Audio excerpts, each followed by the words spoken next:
삶으로 열어가는 아름다운 신앙 간증 오직 주만이의 김명인입니다. 요즘 모방 기술 참 대단하죠. 진짜와 가짜 구별하기가 참 쉽지 않은데요. 많은 분야에 그렇게 가짜가 있지만요. 또 별로 중요하지 않은 것에는 가짜가 별로 없더라고요. 소중한 우리의 믿음에도 가짜가 있을까요? 사람들이 보는 믿음은 다 진짜 같지만 하나님과 자신만 그 믿음이 진짜인지 알 수 있죠. 흔히 가짜를 가진 믿음에는요, 열등감과 그리고 또 두려움이 가득하다고 합니다. 그래서 자신이 가진 그 가짜를 숨기려고 애를 쓴다고 하는데요. 지금 여러분의 믿음은 어떠한가요? 예수님으로 인해 열등감도 두려움도 없는 진짜 믿음을 가진 이웃들을 만나는 시간입니다. 삶으로 열어가는 아름다운 신앙 간증 오직 주만이, 오늘도 아름다운 믿음의 사람들과 함께합니다. 네, 그전에요, 먼저 이 자리 은혜롭게 채워주신 분들과 인사 나누겠습니다. 춘천 한마음교회 성도님들 나와주셨습니다. 반갑습니다.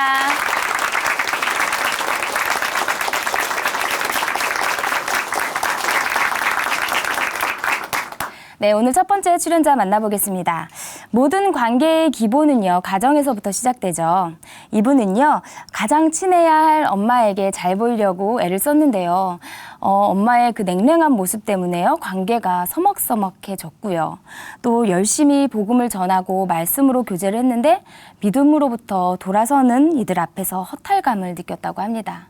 그랬던 이분이요, 오직 주만이 이 프로그램을 통해서 하나님의 손길을 느꼈다고 하는데요. 어떤 일이 있었는지 그 이야기 함께 들어보겠습니다. 춘천 한마음교회 최찬미 자매님 큰 박수로 모실게요.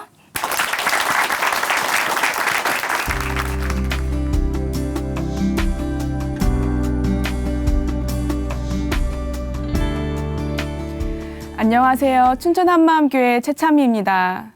가정, 신앙, 결혼은 제 인생에 있어 가장 큰 세 가지 문제였어요. 이기적인 저는 보지 못하고 이 모든 문제를 사람 탓, 환경 탓만 하며 힘들었던 저였는데요. 이제는 부활하신 예수님을 만나고 세계 각국에 교회를 세우는 꿈을 갖게 된 간증을 나누려고 합니다. 믿음의 가정에서 이남매 중 첫째로 태어난 저는 20년 가까이 친할머니와 함께 살았어요. 그리고 저희 외가 쪽은 대부분 공부를 많이 하셨는데요. 엄마도 공부에 대한 열정이 크셨어요. 엄마는 첫째 딸인 제게 유난히 많은 관심과 기대를 가지셨는데요. 특별히 교육에 대한 관심이 크셨어요. 그래서 제가 더 공부를 잘하기를 원하셨던 것 같아요. 엄마는 좋은 문제집과 좋은 학원 등 학업에 대한 거라면 지원을 아끼지 않으셨어요. 한 번은 엄마에게 특정한 책을 사고 싶다고 말씀드렸는데요. 이와 관련된 전집을 다 사주시더라고요. 그 후로도 위인전, 과학앨범, 세계명작, 신앙서적 등 책은 사달라고 하면 다 사주셨어요. 그런데 이런 엄마의 노력과 기대에 미치지 못하는 성적과 학습 태도 때문인지 칭찬이 별로 없더라고요. 그런 엄마를 기쁘게 해드리고 싶어 공부를 열심히 해서 전 과목에서 4개를 틀린 적이 있어요. 시험을 잘 보고 가면 칭찬해 주실 줄 알았는데 엄마는 당연하다는 듯 다음에 더 잘해 하시더라고요. 왜 칭찬을 안 해주시지? 서운한 마음이 들었어요. 6학년 때 학교에서 이유 없이 심하게 왕따를 당했는데요. 엄마와 이 상황에 대해 이야기하고 싶어 방에 찾아갔어요. 엄마, 우리는 왜 대화가 없어? 했더니 엄마는 자신이 어릴 때에도 할머니와 잘 얘기하지 못했다 하시는 거예요. 엄마가 너무 바쁘셔서 제 이야기를 잘 듣지 못했을 수도 있는데 저는 왠지 제 마음이 거절당한 것만 같아 서운함이 배가 되어 방에서 그냥 나와버렸어요. 그러던 중 저희 가족은 캐나다로 이민을 가게 되었어요. 이민 간 후 처음 몇 년은 온 가족이 집에서 함께 있는 시간이 많았는데요. 저는 새로운 문화와 학교 생활에 적응해야 하니 스트레스가 많은데 엄마는 그런 제게 도움을 주기보다는 항상 엄마가 하셔야 하는 일로 바쁘셨어요. 그래서 저에게 신경을 많이 써주지 못하셨어요.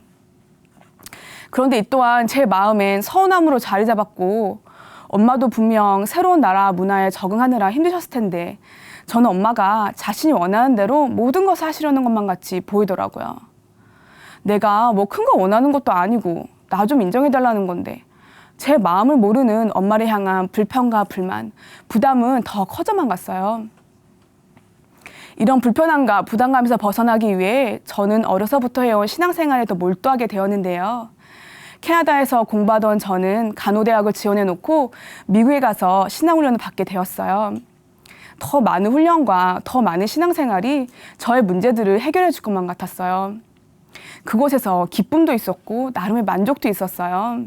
그래서 쉴 새 없이 신앙훈련에 매진했죠. 캠퍼스에서 많은 학생들을 만나 열심히 복음을 전해주기도 하고 말씀으로 교제해주기도 했어요.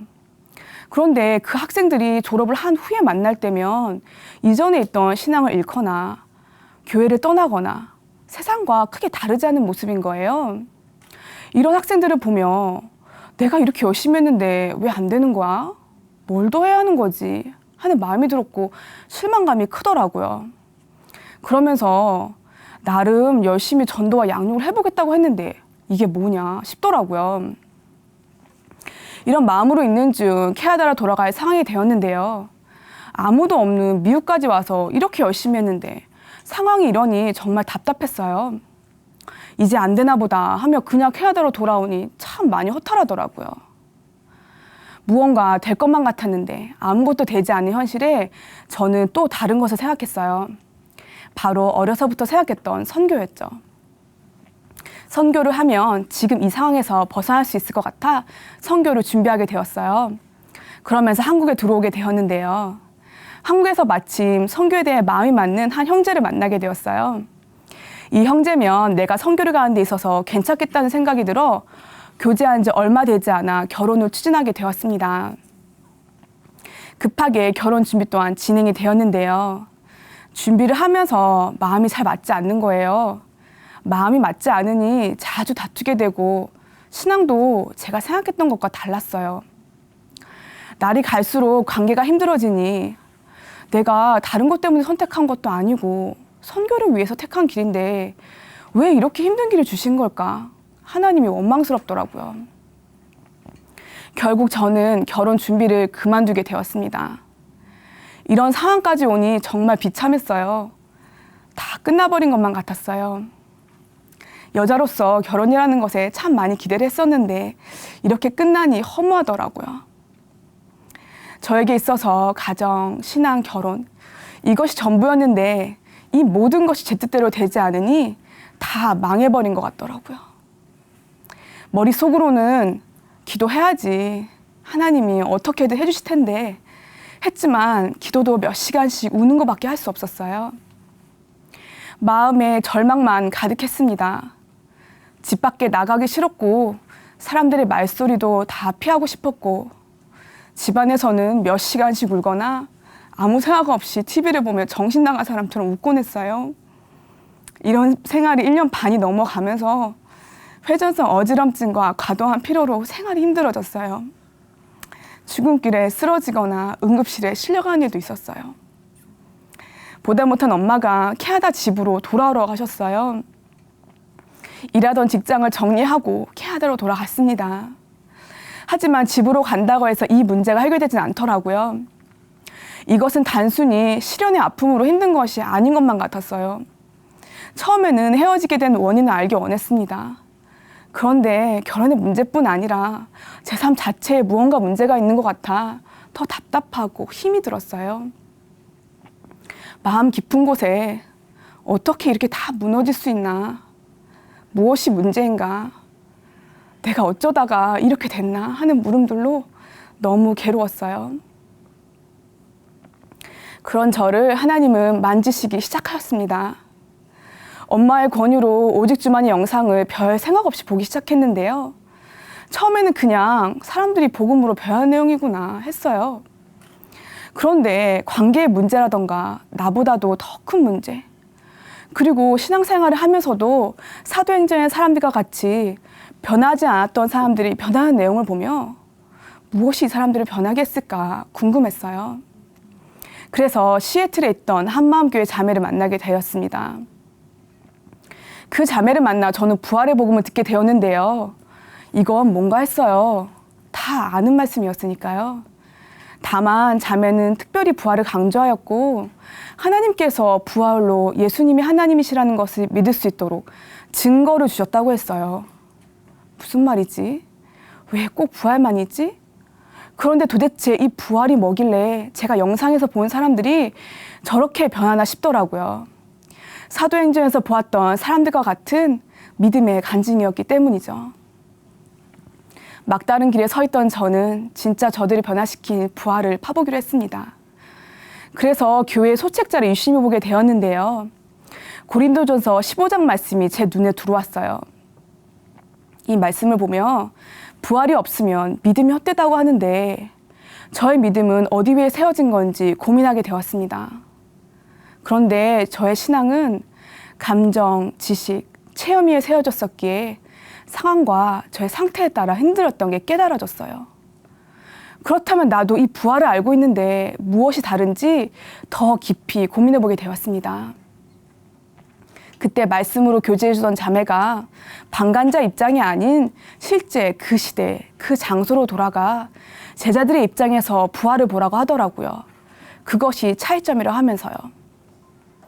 부활을 안다고 생각하는 마음을 내려놓고 2000년 전 내가 예수님을 사람으로 만났다면 부활을 믿을 수 있었을까? 생각하니 이건 말도 안 되는 일이었어요.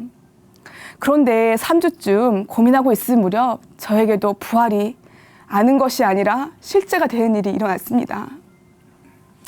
갑자기 예전에 터키에 있는 카타콤을 다녀온 것이 생각이 났어요.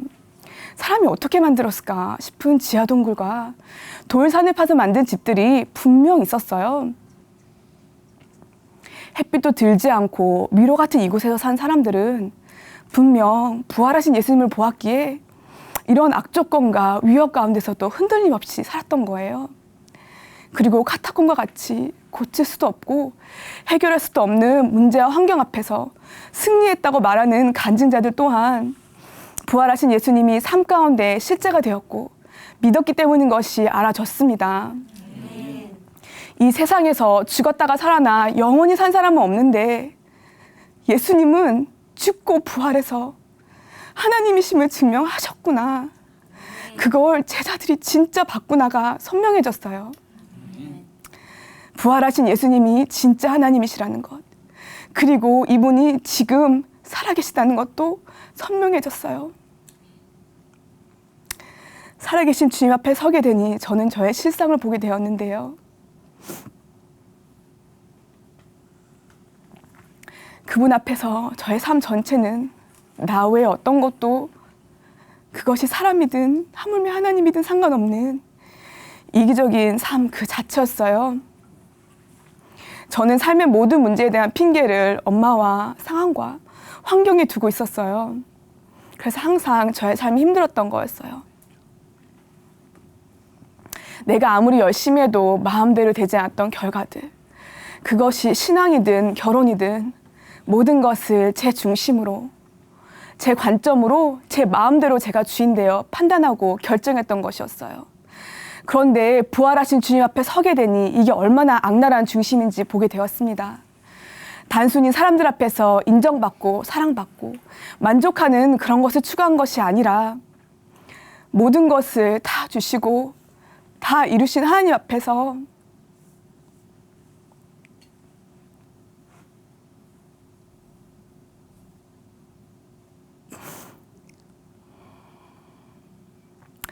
이분의 모든 것을 무시하는 이기적인 중심이었어요.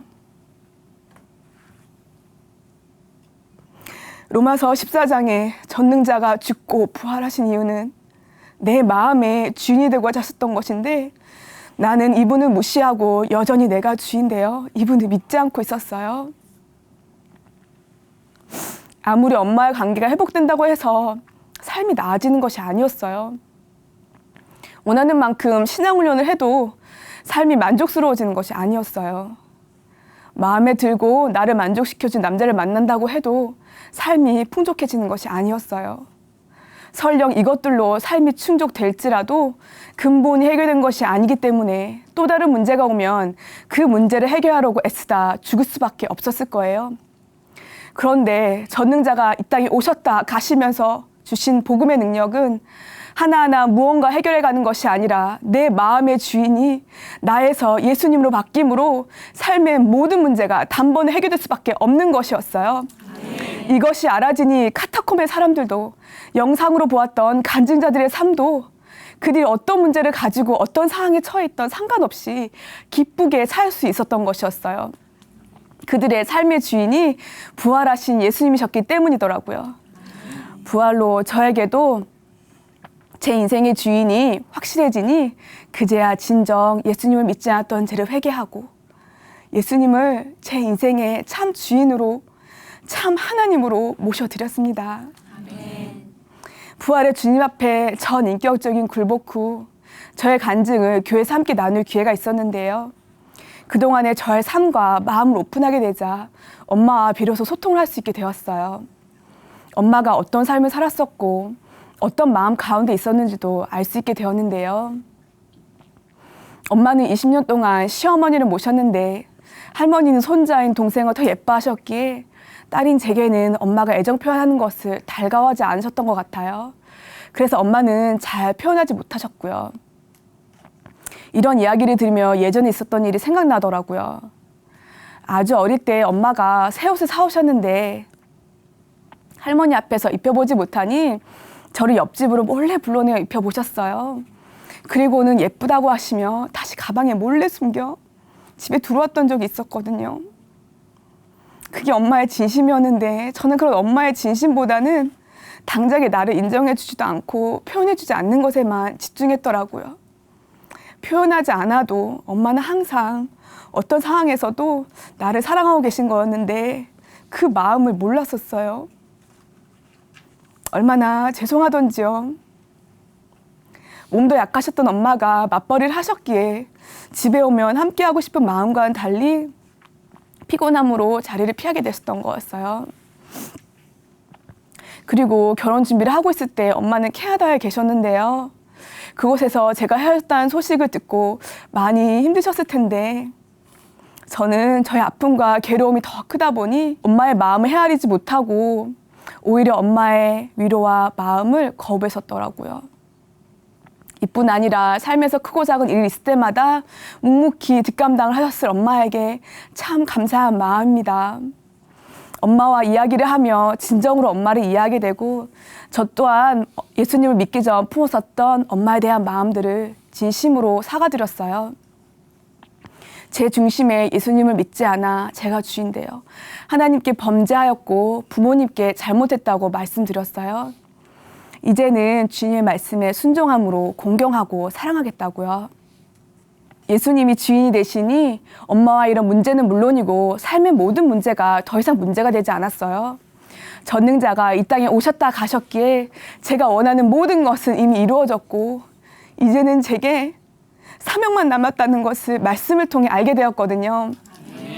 예전에는 내가 주인되어 내 노력으로 예수님을 쫓아가보려 했었잖아요. 그래서 안 되면 낙심하고 원망도 하고요. 그런데 이제는 진정 주인 되신 예수님을 가장 기쁘게 해드리고 싶어 전도와 양육 또한 생명 다해 감당하고 있습니다. 현재 저는 아이들에게 영어를 가르치는 일을 하고 있는데요. 직장에서 맡겨주신 아이들과 함께 일하는 선생님들에게 죽게 대하듯 최선을 다해 하고 있어요. 허락하신 아이들에게 제가 알고 있는 모든 것을 온 맘 다해 가르쳐요. 아이들 중에는 공부에 의욕이 없거나 아주 산만한 아이들이 있어요. 집중을 잘 못하고 눈을 마주치지 못하는 아이들이 있는데요. 이 아이들을 보며 혼을 내고 무섭게 하는 것보다 마음을 헤아려주고 더욱 사랑해주고 기도하게 돼요. 아이들의 마음이 활짝 열리더라고요. 그래서 기회가 있을 때 놀라운 부활의 소식을 전해주면 아이들이 너무 기뻐해요. 공부로 판가름 나는 이 세상에서 자신이 소중한 존재라는 것을 부활을 통해 또 제 안에 계신 예수님의 사랑을 통해 전해주니 아이들이 너무 행복해 하더라고요. 보내주신 이곳 또한 주님이 주인되어 풍성함을 누리는 곳이 되길 기도하고 있습니다. 예전에 캠퍼스에서 복음을 전하고 학생들을 양육할 때 열심히 한 결과가 제가 원하는 만큼이 아니면 실망했잖아요. 그런데 이제는 오직 영혼을 향한 주님의 마음만을 품고 사랑으로 복음을 전하고 기도하고 있습니다. 때로는 복음을 전하다 보면 거절을 당하기도 하지만 그런 것들이 전혀 문제가 되지 않아요. 제 앞에 당장의 열매가 없어도 복음을 들은 영혼들이 부활의 주님을 만나 풍성한 삶을 살길 간절히 바라는 마음으로 더 기도하게 돼요. 어느 날인가 하나님께서는 제가 하나님께 서운했던 것을 생각나게 하셨어요. 뜨겁게 기도를 하고 있었는데 하나님을 향한 사랑이 너무 커지더라고요. 그래서 하나님을 위해 살겠다고 서운했고 5대왕 6대주를 놓고 저를 보내달라고 기도했어요. 제가 다 품겠다고요. 그런데 부활의 복음을 가졌기에 이 기도가 반드시 응답될 것이라는 확신이 들었습니다. 사도행전 2장에 천하 각국으로부터 많은 사람들이 와서 복음을 듣고 각 나라로 돌아가 교회를 세운 것이 생각나더라고요. 저 또한 외국에서 오래 생활해서 외국에 친구들이 많은데요. 이 친구들에게 복음이 전해진다면 이들을 통해 그 나라에 초대교회와 같은 교회가 세워질 것이 너무나 소망이 돼요. 이것이 저의 간절한 꿈이 되었습니다. 캐나다에 이민 온 친구들, 미국에서 양육했던 학생들, 그리고 유럽에서 공부하고 있는 친구들 등 세계 각지에 있는 지인들에게 이 놀랍고 기쁜 부활의 소식을 전하고 있어요. 그리고 계속해서 말씀과 기도로 양육하고 있습니다. 이기적인 삶을 살며 사람들을 힘들게 하고 스스로를 힘들게 했던 저였는데요. 그런 제게도 부활하신 예수님께서 찾아오셨고 저의 주인이 되어주셔서 참된 기쁨의 삶을 살게 하시니 감사한 뿐입니다.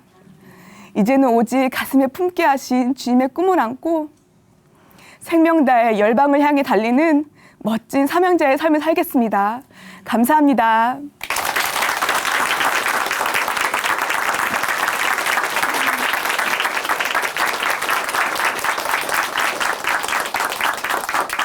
네, 간증 감사합니다.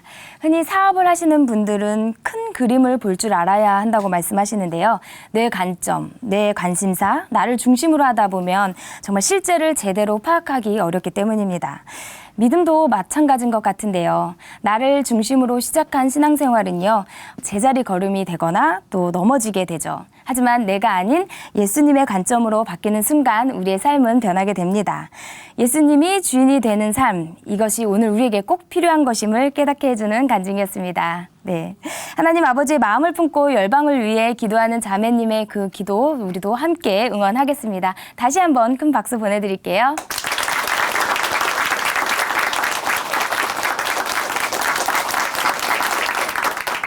아름다운 믿음으로 하나님의 은혜를 나누는 오직 주만이 두 번째 출연자 바로 만나보겠습니다.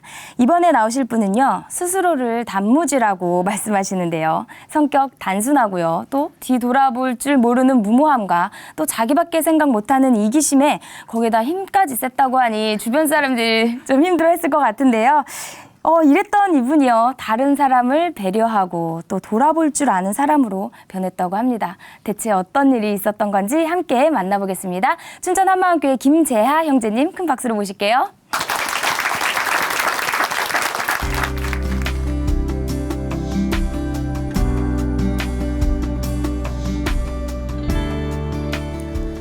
안녕하세요. 춘천 한마음교회 김재하입니다. 저는 단무지였어요. 단순 무식, 쥐밖에 몰라 단무지로 불리며 1차원적인 삶을 살던 제가 부활하신 예수님을 만나 변화된 간증을 하려고 이 자리에 나왔습니다. 전 배부르고 잠 잘 자고 화장실 잘 가면 아무것도 바라는 게 없는 1차원적인 사람이었어요. 부모님께서는 맞벌이로 항상 바쁘셨지만 할머니, 이모, 고모, 삼촌이 같은 동네에 사시면서 잘 챙겨주셨는데요. 무엇보다 가족들은 제 1차원적인 욕구를 항상 해결해 주셨어요. 그래서 큰 고민 없이 자랐던 것 같아요. 제가 단순하게 산 또 다른 이유가 하나 있는데요. 저는 어렸을 때부터 힘도 세고 운동도 잘했어요. 배부르고 잠 잘 자고 화장실 잘 가면 마냥 행복해 하다가도 1차원적인 저의 만족도에 흠을 내는 사람이 있으면 누가 되었든지 앞뒤 생각 없이 주먹부터 나가곤 했습니다. 저의 단순하고 무식한 성격에 제일 큰 피해자는 동생들이었어요. 저는 6살 차이 나는 쌍둥이 동생이 있는데요. 우리 집은 입이 많다 보니 부모님께서 먹을 것이 있으면 저와 동생들에게 공평하게 나누어 주었어요. 하루는 어머니께서 과자를 사오셨는데요. 당연히 공평하게 나누어 주셨고 저는 아껴 먹으려고 제 것을 따로 책상 위에 올려놓았어요.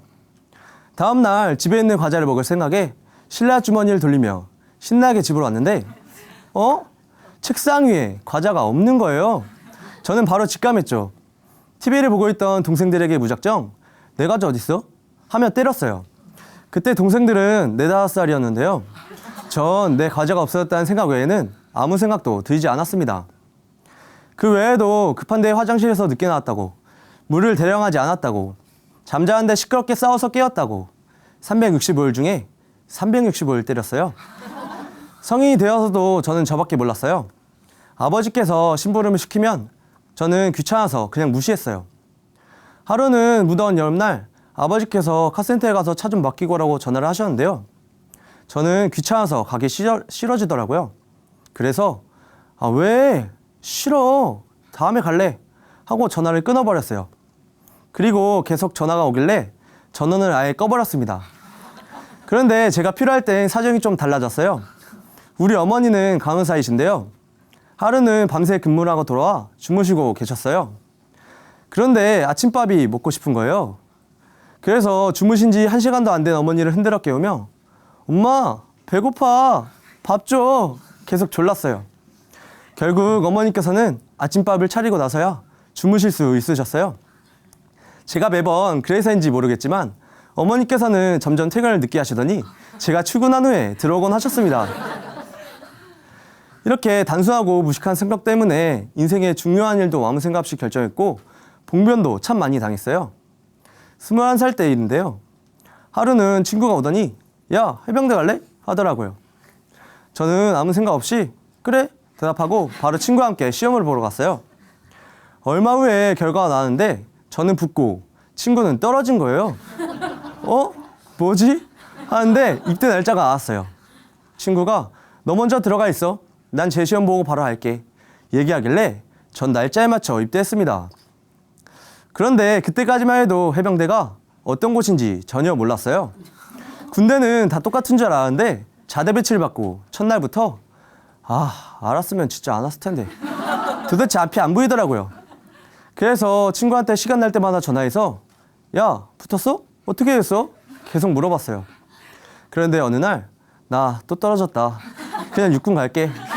수화기 너머로 들리는 친구의 소리에 좌절할 수밖에 없었습니다. 어렵게 군대를 전역하고 놀고 있었는데요. 아버지 친구분께서 돈 많이 준다는데 호주 가서 일해볼래? 하시는 거예요. 저는 귀가 솔깃해서 알아보지도 않고 한 1, 2년 있으면서 돈을 많이 벌어오겠다는 부푼 꿈을 꾸었습니다. 보통 해외에서 그렇게 오래 살 생각을 하면 그 나라에 대해 알아보면서 준비도 하고 언어 공부도 하잖아요. 그런데 저는 여권과 비자를 받고 무슨 준비가 더 필요하겠냐 싶더라고요.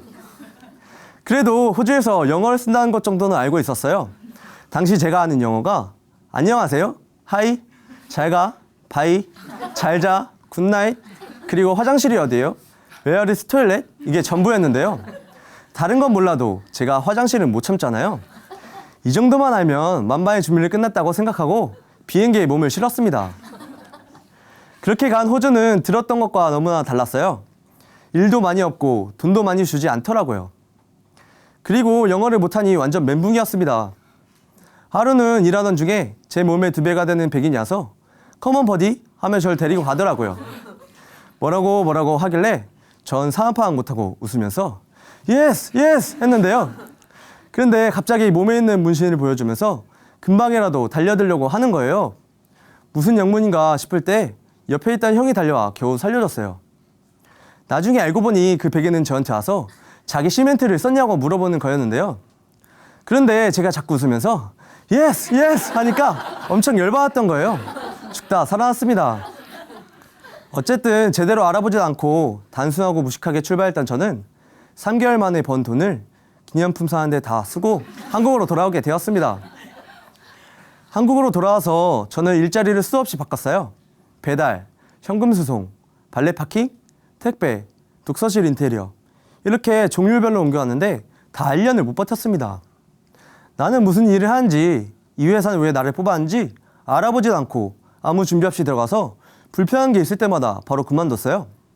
어떤 곳은 돈이 적어서, 어떤 곳은 눈비 맞는 게 싫어서, 어떤 것은 밥이랑 화장실이 해결이 안 되니까 바로 박차고 나왔습니다.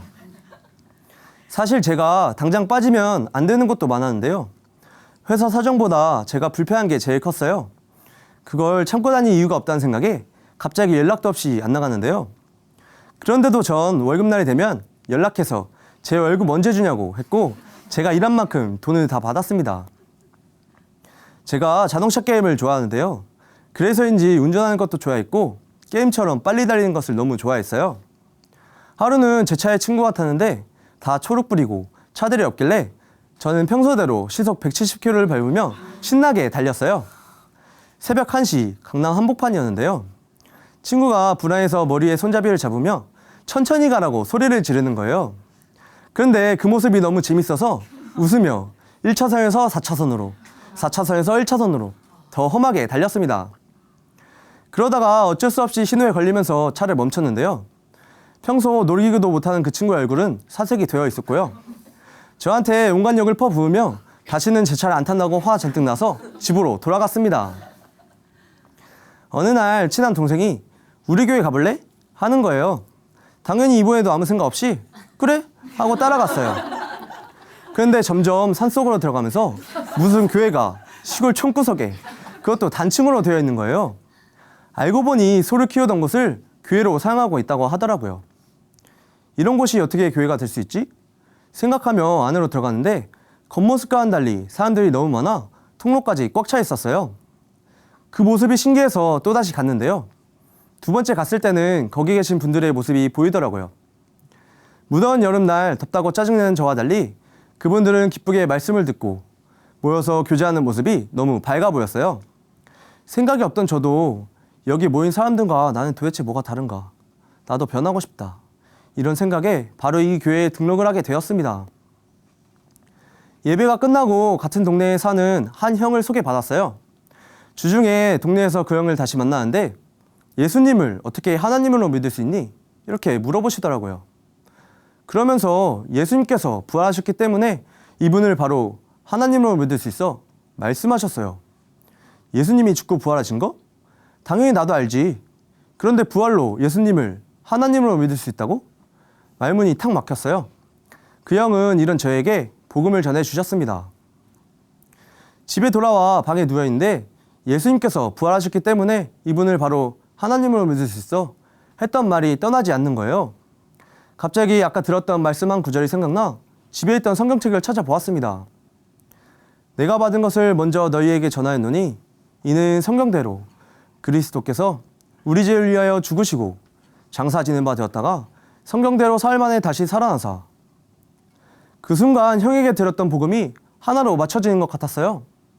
아, 예수님이 성경의 예언대로 오셔서 죽으시고 성경의 예언대로 부활하셨기 때문에 하나님이시구나. 그래서 예수님을 하나님으로 믿을 수 있는 거구나. 망치로 머리를 맞는 것 같았습니다. 마음에 하나님이 되려는 중심 때문에 천사장이 마귀가 된 것 같이 저도 동일한 죄를 짓고 지옥으로 갈 수밖에 없던 자였어요. 그런데 예수님이 이 땅에 사람으로 오셔서 죽으시고 부활하셔서 저의 주인이 되어주신 거예요. 그 형이 제게 마지막으로 했던 예수님이 너의 마음의 주인이니? 질문이 생각났습니다. 저는 아무 생각 없이 네, 대답은 했지만 마음이 찔렸는데요. 제 마음의 주인은 예수님이 아니라 저라는 것을 누구보다 잘 알았거든요. 제가 불편하면 나 원래 이런 거 못 참아 했고 내가 편하면 다른 사람이 불편하던 피해를 입던 전혀 신경을 쓰지 않았는데요. 그런데 예수님께도 마찬가지더라고요. 내가 불편하지 않으니까 난 단순해서 그런 거 잘 몰라요 하면서 예수님이 나 때문에 죽으셨던 부활하셔서 내 주인이 되어주셨든 전혀 상관하지 않았어요.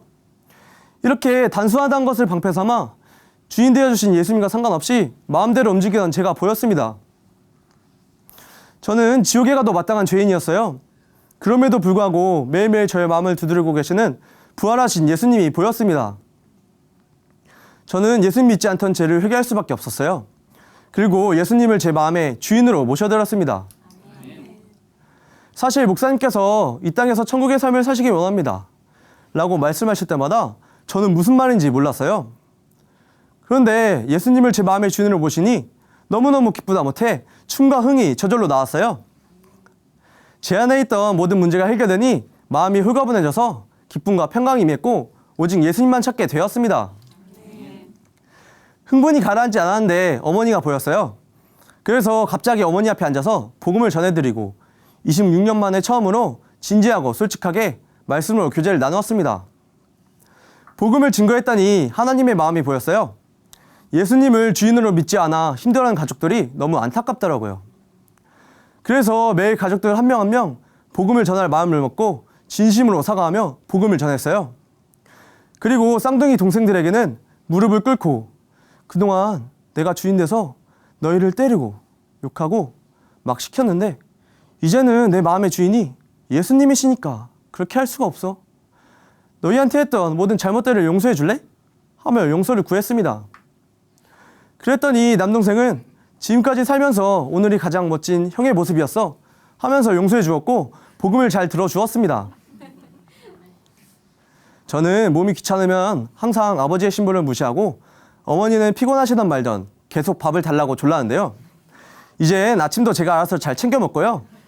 또 동생들이 배고프다고 하면 어머니를 대신해 맛있는 볶음밥도 해줘요. 동생이 이제 안 시키고 직접 요리해주니까 너무 좋다 하더라고요. 하루는 제가 차를 끌고 나왔는데 아버지께서 지금 차를 고쳐야 하니까 빨리 가지고 오라고 전화를 하셨어요. 제 마음의 주인이 예수님이시니 2시간 떨어진 거리였는데도 네 하고 기쁘게 갔습니다. 저의 변한 모습에 놀라셨는지 할머니, 아버지, 어머니께서도 저를 따라 교회 한번 오셨어요. 아버지께서는 계속 지체들에게 재하가 변하지 않았으면 여기 안 왔지 하셨습니다.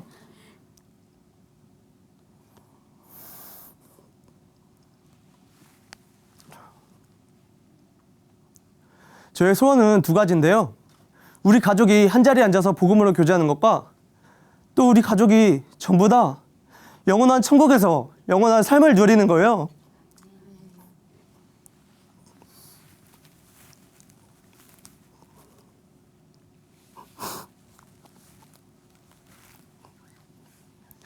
주님, 깨끗한 그릇이 되겠으니 저를 꼭 사용해 주세요. 제 목숨이 달려있는 한 매일매일 가족들을 위해 기도하고 기회를 주실 때마다 무한반복으로 복음을 전할 것입니다.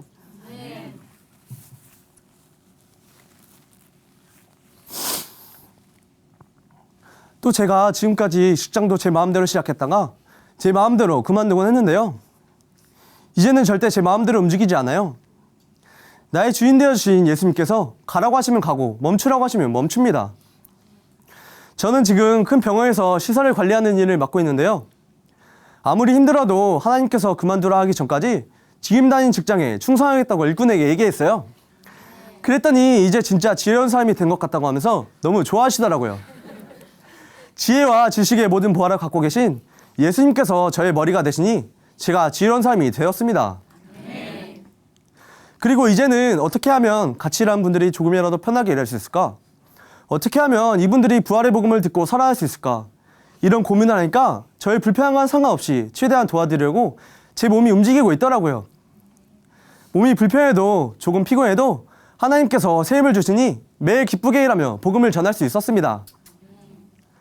하루는 회사에서 전도지를 주면서 예수님이 부활하신 이 기쁜 소식을 전했어요. 그런데 한 형이 너무 진지하게 듣는 거예요.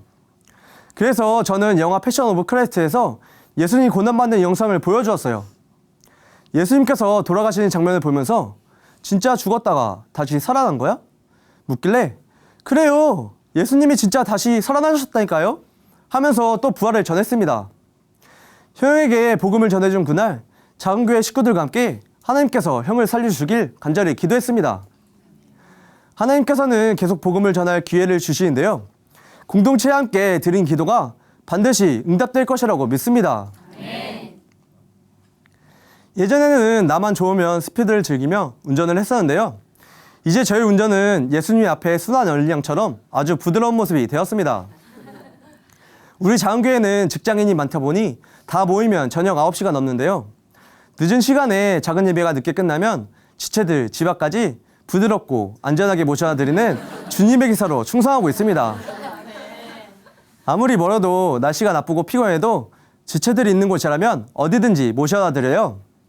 내가 조금 힘들더라도 하나님의 몸된 지체가 편하게 갈 수만 있다면 섬길 수 있다는 것이 너무 기쁩니다. 앞으로도 주님의 기사로서 보내주신 영혼들을 섬길 것입니다.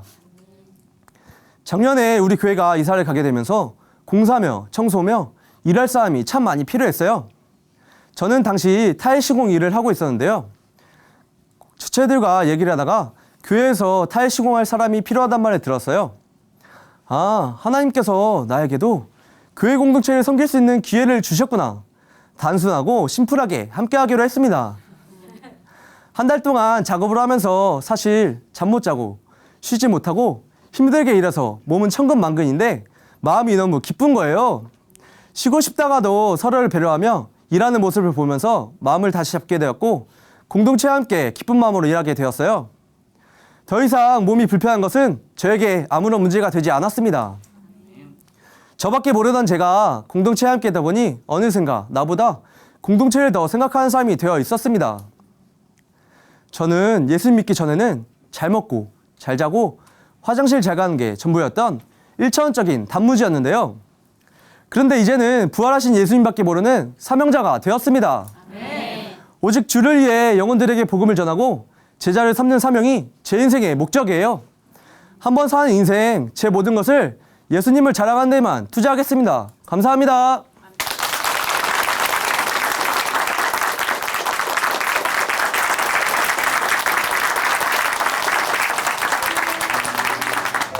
네, 간증 감사합니다. 내가 주인 되어 살던 이 왕노릇하던 삶에서요, 예수님이 주인 되어 이렇게 온전한 종의 모습으로 이렇게 거듭난 형제님의 모습 정말 놀라운데요. 힘들고 고된 어부의 삶을 살았던 그 단순 무식했던 베드로가요, 예수님을 만나고 평생 복음을 전하는 사도로 살게 되었던 것처럼요. 부활하신 예수님을 만나면 이렇게 모든 것이 변화된다는 것을 보여주셨습니다. 네, 앞으로도 더 이상 단무지가 아닌 멋진 김재화 사명자의 모습 기대하고 응원하겠습니다.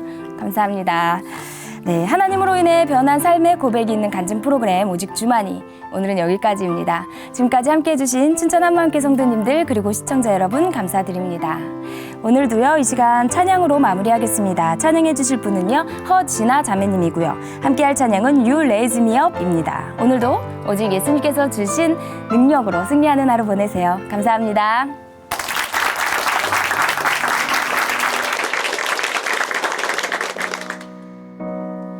When I am down and oh my soul so relieved, when troubles come and my heart burdened be, and I am still